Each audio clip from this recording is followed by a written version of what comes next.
ખ્યાતિકાંડમાં કાર્તિક પટેલને કોર્ટમાં રજૂ કરાયો। આરોપી કાર્તિક પટેલને ગ્રામ્ય કોર્ટમાં રજૂ કરાયો। કોર્ટમાં બંને પક્ષની દલીલો પૂર્ણ થઈ છે। ક્રાઇમ બ્રાન્ચે કાર્તિકના 14 દિવસના રિમાન્ડ માંગ્યા। સરકારી વકીલની ગ્રામ્ય કોર્ટમાં ધારદાર દલીલ 10 નવેમ્બર 2024માં ફ્રી મેડિકલ કેમ્પ યોજ્યો હતો।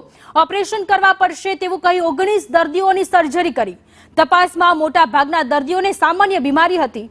લોકોને ડરાવીને સર્જરી કરી। સરકારી વકીલે દલીલો કરી। તે કેસનો મુખ્ય આરોપી છે કાર્તિક પટેલ। કેસમાં 9 આરોપીઓની ધરપકડ થઈ છે। એન્જિયોપ્લાસ્ટીની જરૂર ન હોય તો પણ કરી નાખી છે। 80% તકલીફ હોવાનું કહી પીએમજયનો લાભ લીધો છે। 3800 જેટલા પીએમજય હેઠળ ક્લેમ કર્યા છે। 3500 જેટલા ઓપરેશન કર્યા છે। 112 દર્દીઓના મૃત્યુ થયા છે। આર્થિક લાભ લેવા માટે ખ્યાતિમાં 51% ભાગ એમનો છે। તબીબોને કમિશન આપીને કૌભાંડ કરતા તે તપાસ જરૂરી છે। સરકારી અધિકારીઓની સંડોવણી વિશે તપાસ કરવામાં આવશે। આપણી સાથે દિવ્યા ચૌહાણ આપણી સાથે જોડાયેલા છે। દિવ્યા, દર્દીઓની જાણ બહાર, દર્દીઓને ડરાવી ધમકાવી અને એન્જિયોપ્લાસ્ટી કરાવનાર હવે ખ્યાતિ હોસ્પિટલના જે મુખ્ય આરોપી છે તેના અત્યારે રિમાન્ડ માટેની વાત કરવામાં આવી રહી છે। કેવા પ્રકારની દલીલો થઈ રહી છે કોર્ટમાં? સોનલ, ગુજરાત અત્યારે હાલ ગ્રામ્ય કોર્ટમાં બંને પક્ષોની સુનાવણી છે તે પૂર્ણ થઈ છે।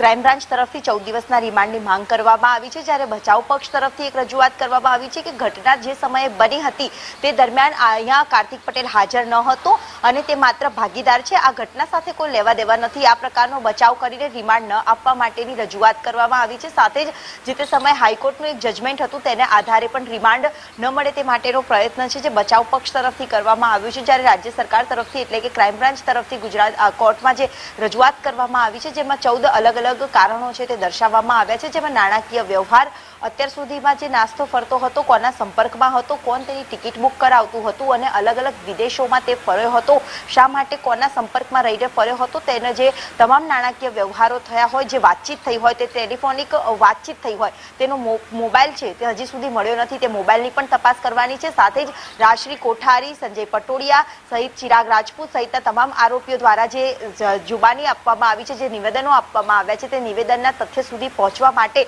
તમામને એક સાથે બેસાડીને પૂછપરછ કરવી છે તે અને સાથે જ આ જે ઘટનાઓ બની અન્ય કેટલા લોકોના ખોટી રીતે આ આરોપીએ હૃદય ચીર્યા છે, કેવા પ્રકારના ટાર્ગેટ આપતા હતા માર્કેટિંગ ટીમને, તે તમામ બાબતોનો ખુલાસો કરવો છે, જેના કારણે તેને 14 દિવસના રિમાન્ડ માંગવામાં આવે તેવી ક્રાઇમ બ્રાન્ચ તરફથી કોર્ટમાં રજૂઆત છે તે કરવામાં આવી છે। કોર્ટે બંને પક્ષોને સાંભળ્યા છે। બંને પક્ષોની ધારદાર દલીલો પણ રહી।